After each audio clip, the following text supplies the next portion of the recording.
Yo, what's up mga kaibigan? Nalina tayo magkwentuhan. Madaming fans na nag-aalala sa kinikilala ng madami bilang ang greatest of all time sa sport ng basketball, Michael Jordan. Ito nga ay matapos na lumabas ang picture na ito ng 5-time NBA regular season MVP habang siya ay nanunood ng football game ng Barcelona at Monaco, kung saan kapansin-pansin na napakadilaw nga ng kulay ng mata ni Jordan. Isang bagay na madalas may associate sa mga sakit na hepatitis, leptospirosis, liver disease at kung ano pa man na hindi magandang bagay sa kalusugan. Nag-aalala nga madaming fans dahil alam naman ng lahat na hindi namumuhay si Jordan ng healthy lifestyle. Madalas nga siyang makita na may cigar o tabako. Madalas din siyang nasa casino kung saan legal ang paggamit ng yosi o cigar. Gumamit man siya o hindi ay andun nga ang second hand smoking.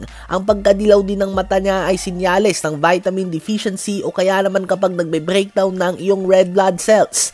Ganun pa man kung nais nga natin maging positibo ay may mga very dark colored skin people nga talaga mga kaibigan na normal ang pagka-yellow ng kanilang mata. Ganun pa man ang alarming dito ay hindi naman ganito ang kanyang mga mata noong naglalaro pa siya ng basketball. Subalit habang tumatanda ang NBA all-time great ay padilaw lang nga ng padilaw ang kanyang mga mata.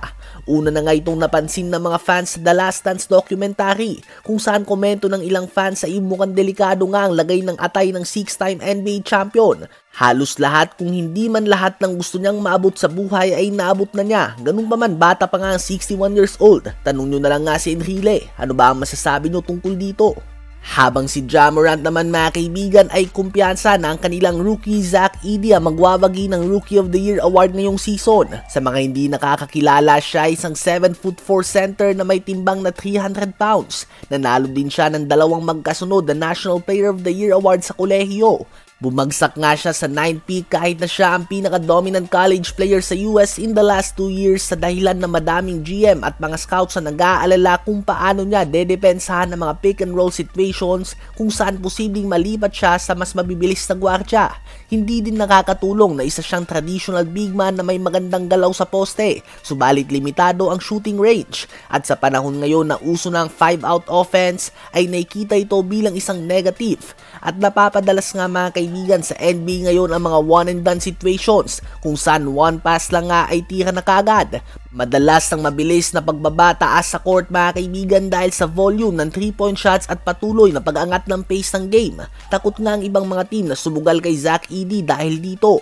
Ganun pa man para sa Memphis Grizzlies na nawalan ng Steven Adams at na-injured pa si Brandon Clark, worth it nga para sa kanila ang sugal na ito. Si Zach Edey nga may pinaka-NBA ready na katawan sa lahat ng rookies ngayon. Bukod dyan ay hinug na nga siya mga kaibigan. Hindi siya yung typical rookie na one and done na may edad na 19 years old at hilaw na katawan papasok sa liga. 22 years old na nga siya mga kaibigan at nakapaglaro na siya sa FIBA World Cup para sa Team Canada kung saan napapalibutan siya ng mga lehitimong NBA player. Sa palagay nyo ba ay kaya niyang manalo ng Rookie of the Year award ngayong season?